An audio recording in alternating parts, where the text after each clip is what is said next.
Hey everybody, it's Jenny McGarvey, and I am back to share with you today how I planned the week of August 29th through September 4th in my memory planner. If you're not into memory planning, it's okay. Stick around. You will see first how I plan, and then at the end how I add photos. So you can just click it off at that time if you would rather do that. So I am using my Gold Dot Happy Planner. It's one of the original versions, and I have really enjoyed it so far, and I'm looking forward to starting a new one next year. I am using mostly stickers and stamps from Scraptastic Club this week. I had chosen a couple of cards from the This Life Noted kit, and so I wanted to make sure I was able to match the colors and sort of the overall feeling from those cards that I chose for the pocket pages, which you'll see a little bit later. So therefore, those colors from the This Life Noted and the Plan On It kits and the stickers go together really well. So as you can see, I have a little arrow sticker picked out already, and what I want to do is I want to find the little corresponding spray bottle in the correct color so I can notate my cleaning schedule. And that was the awesome thing about the September kit, is that it paired perfectly with the colors that I had already chosen. So I'm very excited about using that. But sometimes it takes me a minute to jog my memory. Like I'm kind of like into late Monday or Tuesday before I remember, oh yeah, what about that? So that's kind of one of those things that is one of the really exciting parts as I go through the week, that I get more and more familiar as the week goes on, and then I feel more prepared and a little bit better. Now, a couple of these stickers, that baseball one, and I'm going to pull out a tooth one as well, are from Little Red Prints on Etsy. They're just so cute, and I absolutely love that they're really totally functional, but they add that element of fun because they have the little icons on the side. Now, theoretically, I would alternate these back and forth, so I would flip one over, like the baseball one, for example. But I didn't this time. I just kept them all the same because there's no reason to not. And like I've said 100 times before, if I end up not happy with it once I'm completely finished, next week is a brand new week, and I will make sure that I alternate the side that the icons go on in the future.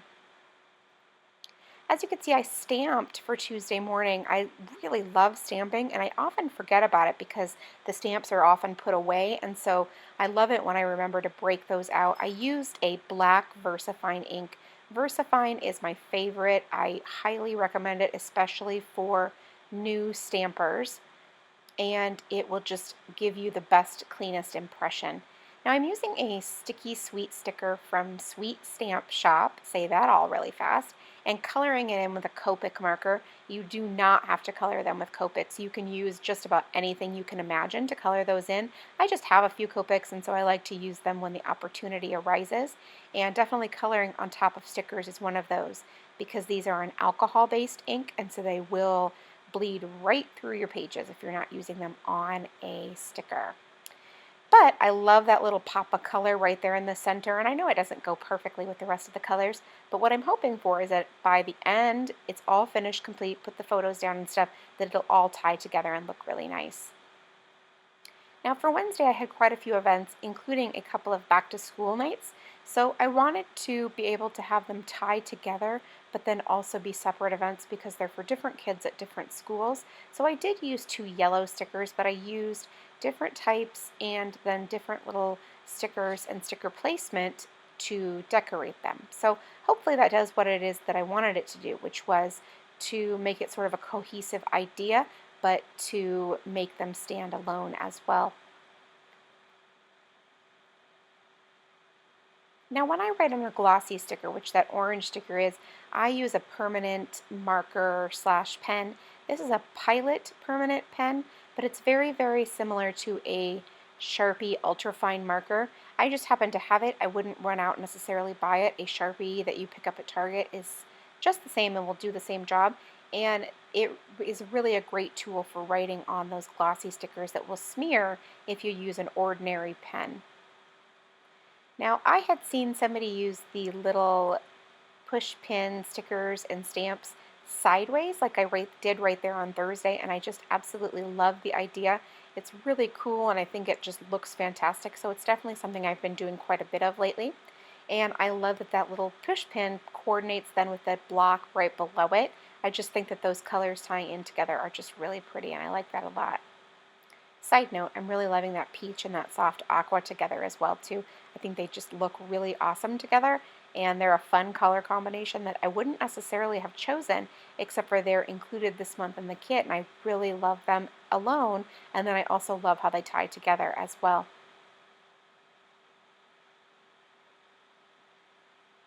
Now I do like to layer stickers together, so I'm using that little quarter box event sticker, and then I'm going to layer on top of it also like a little rectangle that says appointment that coordinates, and then also a little icon. Now this one is bright blue, which is kind of different, and there's really actually no other bright blue, but that's kind of what I like about it too, is it adds that unexpected pop, and it definitely doesn't match per se, but it doesn't stand out either. So it's kind of a fun way to draw attention to a little event without making it exactly the same as everything else.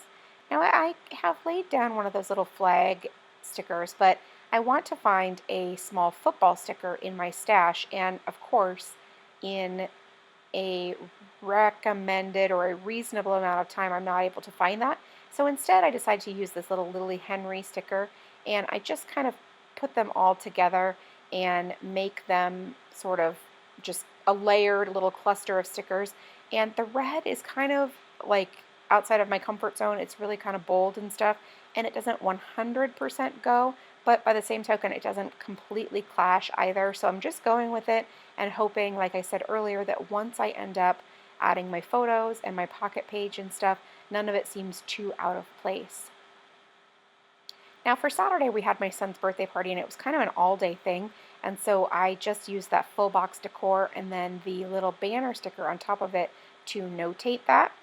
Now what's funny is when I'm looking at this whole page together, I see kind of a V pattern for my stickers, and I'm hoping that that means that when I get these photos laid down, that it ends up looking really cool and kind of full, yet not overdone. And so I'm pretty happy with it so far that I'm getting these photos laid out in kind of a temporary little fashion. I'm just going to trim all of these down today to be 1.5 inches wide to fit inside the boxes. I'm not going to punch any today or do anything crazy with them.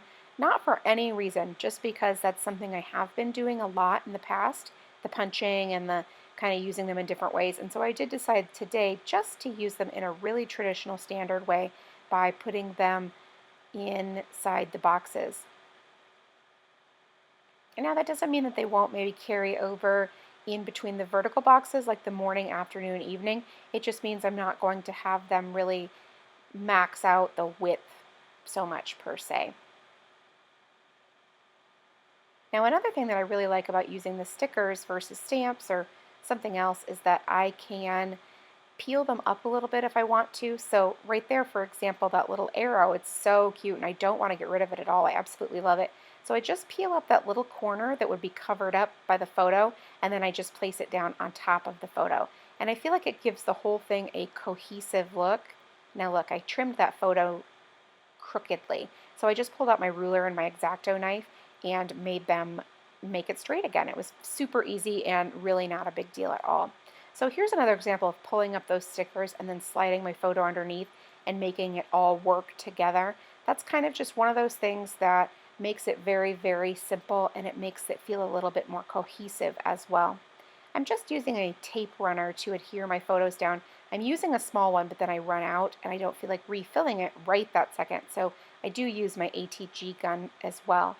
So now look, I have all my photos down, and the whole part of this is kind of finished, except for maybe adding just a tiny bit of decoration, because now I have a little bit of extra room and I could still probably do a little bit of journaling. And so that means, hey, why not add a few little stickers and elements to decorate? Doesn't mean I'm going to go crazy or anything like that. Just means adding the tiniest bit of fun.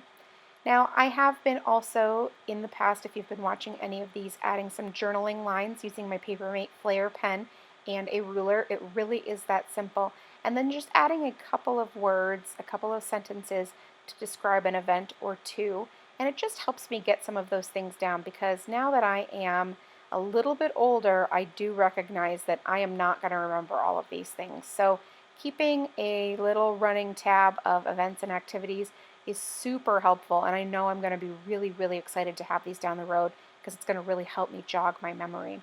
So I did add journaling this week in a couple of different places, and I like to play that by ear and just do what works for that week. Maybe the week was really quiet and I didn't need me journaling, or maybe the week was really busy and I needed 2 or 3 spots. So it's just something that I like to not set any rules about for myself and do it as it comes during that week.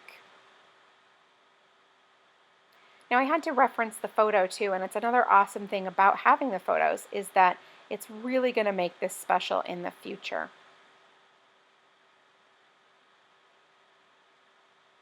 Now I'm just going to add a tiny bit of washi tape, and this is a tape from the Planner Society. It's just really cute aqua, and it's got some gold mermaid tails. I was trying to think of what those were called, and they're just fun. They go with kind of that beach thing on Saturday, and they match color-wise as well. So they're just, it's not the whole thing. It's just adding a little bit of, like what I talked about earlier, just a little bit of decoration and a little bit of decor to these pages.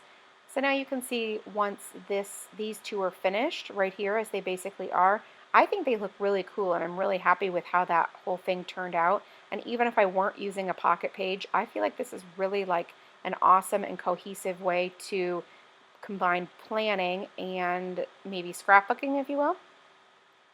Now what I'm going to do is I'm going to pull out the pocket pages that go right inside the Happy Planner, and they're already pre-punched. They're totally awesome. They're really thick and durable. And I'm going to choose one that has 2 4x6 slots. Now I definitely change it up each week, and sometimes I use them the way they're intended and sometimes I don't. But this week I'm just going to use the 2 4x6 slots. I'm not going to change them or alter it or anything like that. I have a few cards selected already, and I'm going to slide them right in. And then I'm going to get to work adhering not only my photos, but then also just the tiniest bit of journaling. Now for these and for my actual pages, I don't like to add any bulky embellishments because this album is already incredibly thick. And if you've already watched some of my other book pages, you've seen the book and it's like 4 inches thick or something crazy like that. So keeping it not bulky, so no flare or enamel dots or anything like that, helps me keep this all in one album. Next year it'll be a little bit different. I'm not planning on using pocket pages each week, and so hopefully I will be able to maybe every now and again incorporate something a little bit more interesting just because of that. Now I'm going to add that 4x6 photo in there, and then I'm going to flip it over, and then I have a decoration card and then a card where I'm going to adhere the 2 photos and then do the tiniest bit of journaling as well. So I'm just using my tape runner, that's the Scotch ATG gun, and adhering those down, and then I'm going to pull out the ruler and add the lines so that I can add my decoration as well. Sorry you can't see that, but it's just the same thing that I've always done, which is the ruler, the pen, and the straight lines. Add my journaling, a couple stickers, and I am completely finished. Thank you so much for stopping by and watching my video. I really do appreciate it. I hope you enjoyed it, and if you did, please leave me a thumbs up. It lets me know that you liked it, and it also lets YouTube know the types of things that you like to see. Also, if you have any comments, please leave them in the box below, and I will do my best to respond. Thanks so much, and make it a great day.